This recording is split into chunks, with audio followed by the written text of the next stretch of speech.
From the studios of Farm Journal Broadcast, this is AgDay.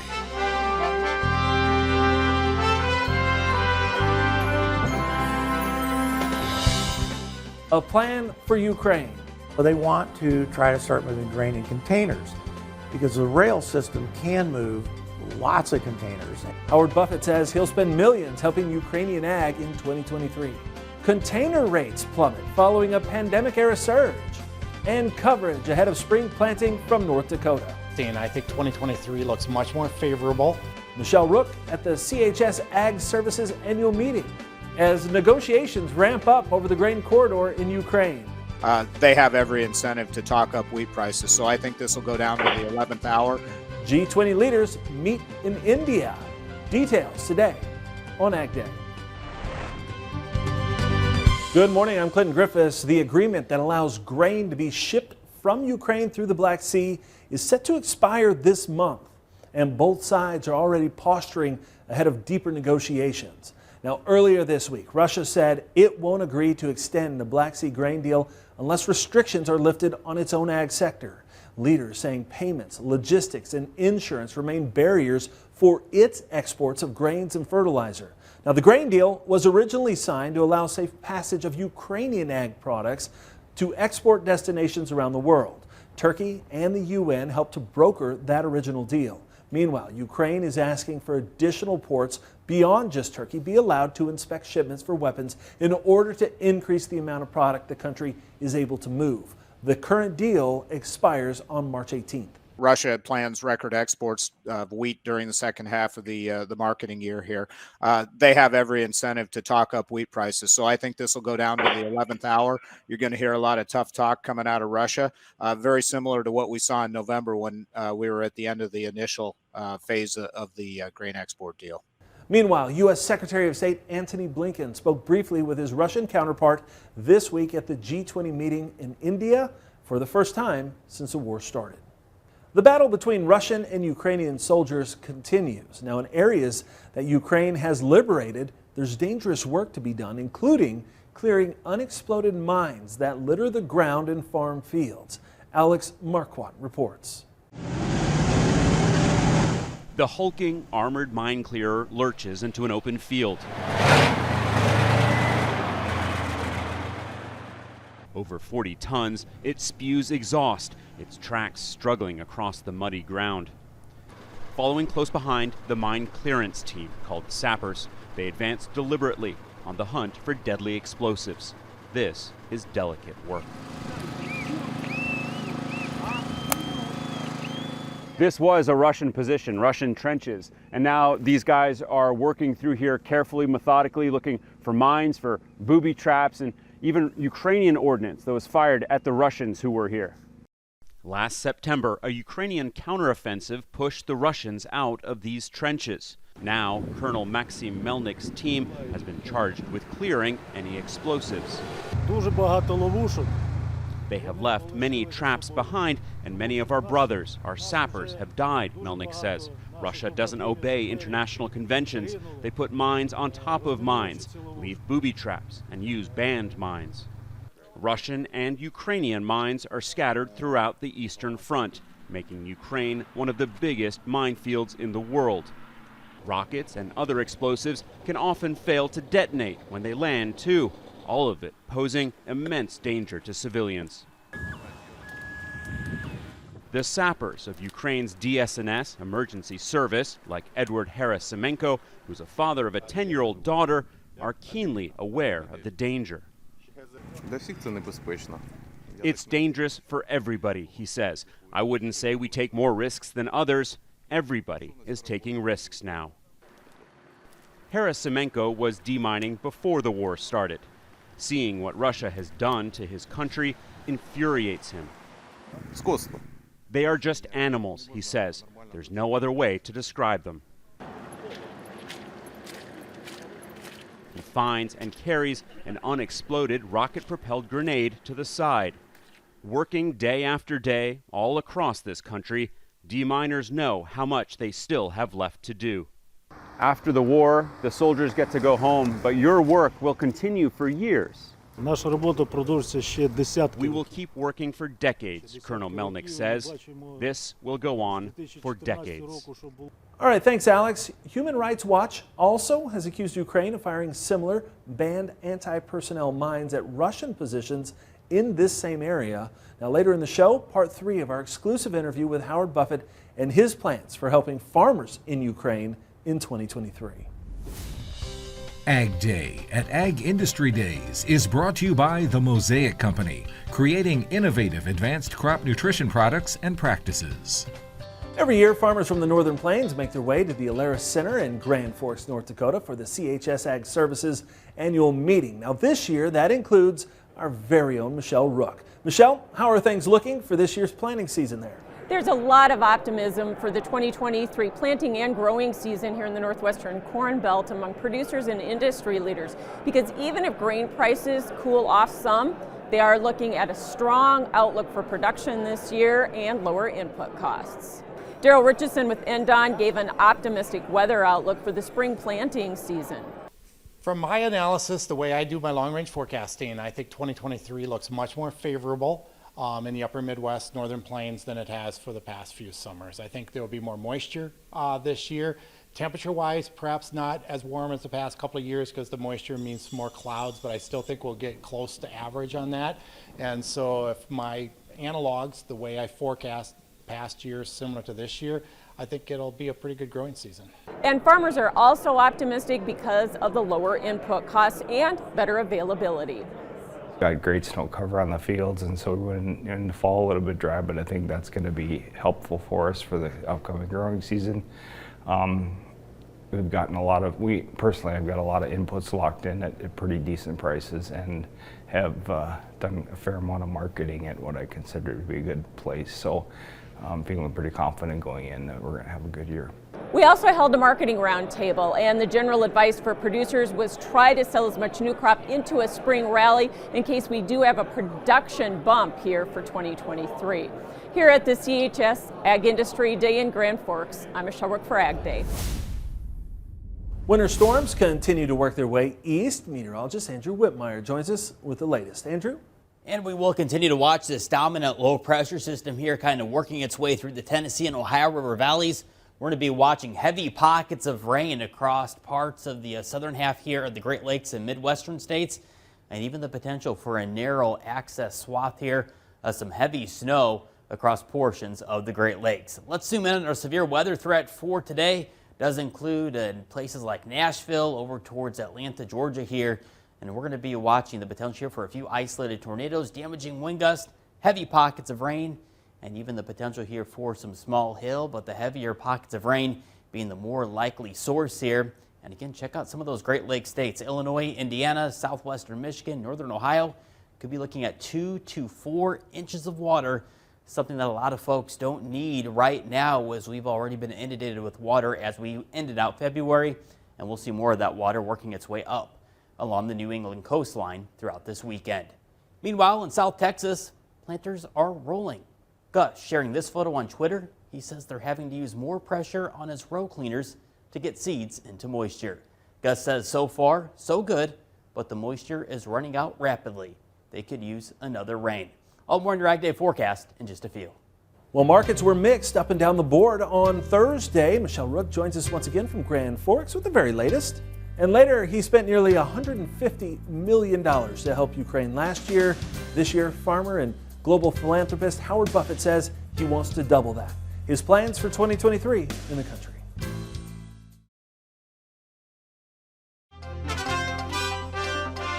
Soybeans rebound for a second day, climbing back above $15. Well, Michelle Rook joins us once again from the CHS Ag Services annual meeting with today's Markets Now. Grains ended higher except for corn futures on Thursday. Dwayne Bussey with Bolt Marketing is joining us with analysis. And Dwayne, we've seen a recovery now in both wheat and soybeans after what? You think we put the lows in or not? That's a great question right away. I do. I think a lot of that selling, Michelle, was actually due to the end of the month March option expiration created a lot of selling, a lot of Brazil selling for their new crop harvest. So, no, I think the lows are in. I'm questioning how much we recover, and I'm afraid we might have a little bit of a downward trend here going into spring. But I'd say March corn can probably bounce back to maybe around that 650 area, which is about 50% retracement of this recent fall. So corn was not higher on the day on Thursday. So was there any main reason for that, do you think? You know, there are some projections now out there that Brazil might have a much larger corn crop that we're even thinking. I think it's actually trending a little bit lower, but you know, it's not even planted the bulk of it yet, right? Because they raised most of their corn as that second crop of corn. So a lot of estimates flying out there, but yeah, I know there was one out there early this morning that had their crop even larger. So I think that put some pressure on the corn market today. That and exports still 40% below where we were a year ago on the weekly report. Yeah, the exports are not good. And being a bull, I'm a little disappointed in that export demand and starting to realize that it's just not going to be there. So next USDA report, they probably cut maybe 50 million bushels from that demand side there. And no confirmation of the China business that's been talked about on corn either. Right, earlier this week we talked about China buying, 3 to 4 cargoes of U.S. corn. I think they did buy it. We didn't get that confirmation yesterday, but we could today, we could on Monday. All right, thanks for joining us. That is Dwayne Bussey joining us with Bolt Marketing, and we'll have more AgDay coming up. For marketing advice, call Bolt Marketing, a futures and options brokerage firm. AgDay is sponsored by Germinator Closing Wheels. Germinator steel closing wheels, perfected in conventional, excels in no-till. Order 12 to 16 rows today and qualify for free shipping or 20% off an end zone moisture management package.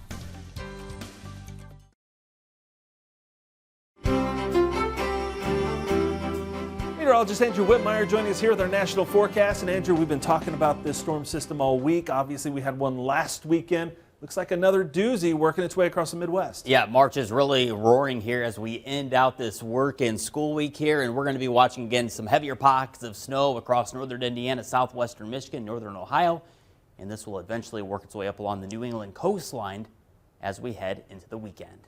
And let's zoom in on the northeast as we'll continue to watch more pockets of heavy snow moving on in, and we could be looking at 3 to 6 inches of snow with isolated pockets of a half foot to maybe upwards of a foot of snow out across parts of the mountain ranges.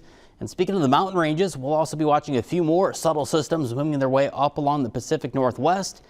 And that'll be introduced with pockets of snow across the Intermountain West. And that is all thanks to some more pockets of colder air that will be intruding parts of the West Coast. And eventually we'll all get a taste of that cooler weather here as we head on into next week all the way through mid-March. Notice how on the future radar we started that low pressure system down across around the St. Louis area, and then as we head towards this evening, we're going to see that low pressure center up along the northeastern portion there of Ohio, the western portion there of Pennsylvania. On the north side, we'll be watching heavy pockets of snow, and notice how we get that cold front on the back side of that as well. We'll be watching pockets of thunder with that and even the potential of a few stronger storms. And then check out the northeast as we head throughout this weekend. Again, we'll be looking at heavier pockets of snow with that. And combine that with snow, wind will also be an impact with this low as well. Could be looking at a few wind gusts around the Great Lakes, Midwestern states, and even the East Coast, upwards of around 30 to 40 miles an hour. And this trend will work its way up along the New England coastline as well. Then we widen the picture out across the Plain States as we close out this weekend here. We're going to be watching a lot of wind, a few more fronts that will be working their way through. And that again will lead to a pattern change through mid-March, and that'll end many of us our early spring-like temperatures for a short while. Temperatures this afternoon looking at 45 in St. Louis, near 90 in Jacksonville, Florida, 90 in Miami, 63 on Amarillo, and 37 up into Billings. Let's look around the country. Let's take a look at your AgDay select cities. Going over to Florida, sunny and warm, high just a few degrees shy of 90 degrees. Going over to Oregon, rain and snow, high 43 degrees. And going into Michigan, we'll be watching the potential for some rain and snow showers. Those ocean shipping costs are falling fast. We'll tell you how much next. And later, as the battle in Ukraine enters its second year, Howard Buffett says his foundation stands ready to help the country's farmers impacted by war. Details today in the country. Get in the game and be part of the 2023 Bracket Busters Challenge presented by Case IH. It's farmer versus farmer for a chance to win the $1,000 top prize. Go to agweb.com to fill out your bracket once teams are selected on Sunday, March 12th.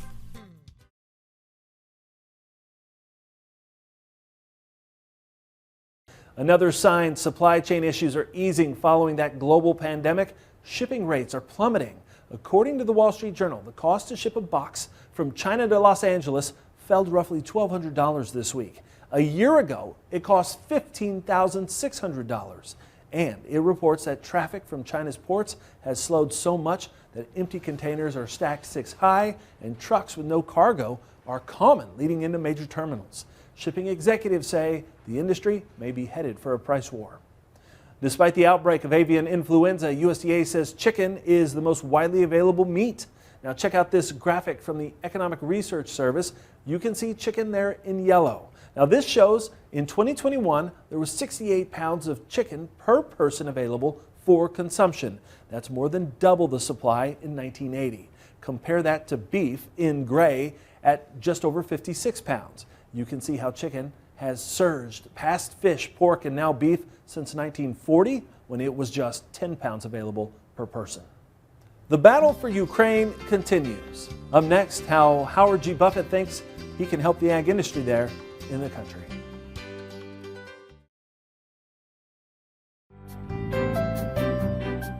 In the Country on Ag Day is brought to you by Pivot Bio. What if you had the nitrogen you need already on seed? Pivot Bio is the first company to apply nitrogen on seed. The nitrogen you need, now on seed, from Pivot Bio. Learn more at pivotbio.com. As the war in Ukraine enters its second year, there are few signs it will end anytime soon. Farm Journal President Charlene Fink recently sat down with global philanthropist and Illinois farmer Howard Buffett. His namesake foundation has given millions of dollars in food, equipment, and expertise to Ukrainian farmers and civilians in 2022. Now in 2023, he wants to give even more. The needs are endless, the future uncertain. But that's not stopping Howard G. Buffett from standing up for those impacted by conflict. We were able to get 163,000 pounds of seed. Vegetable seeds for locals to grow their own food. But 163,000 pounds of vegetable seeds is a lot of seeds. And then this year we've already sent 616,000 packets of seeds. And he's continuing to look for opportunities to help feed people both in Ukraine and beyond.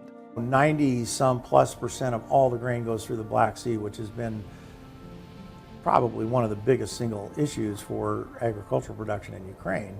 Now, as Ukraine looks to diversify its export corridors, rail is an option if they can solve one problem. There's a different gauge width between Ukraine and Europe. So Ukraine has a lot of rail cars for grain, but they don't work so well in Europe. His foundation is fronting the money for a new idea. So they want to try to start moving grain in containers because the rail system can move lots of containers and you can transfer containers pretty easily onto European trains. The foundation is also looking to help lower interest rates for farm loans. On the ground, there will be a continued focus on demining farm fields. And we're making some progress on this, but we will spend a lot more money on demining. And we spent about $30 million on demining, and it's going to go on for years. Then there's figuring out how to move equipment and inputs into the areas that need it. I talked to the U.S. ambassador there a few trips ago, and she said, you know, one of the things the Ukrainians really need are pontoon bridges. And I'm thinking, I would have never thought of that. It is the only way people are getting food. It's the only way they're getting medical supplies. It's the only way they can evacuate a village that is going to be occupied by the Russians. It becomes an absolute necessity for transportation. But getting them built will depend on what happens next in the war. As 2022 investments like buying those 6 rapid test DNA machines, and then you realize you have thousands of unidentified bodies, and hiring investigators continue.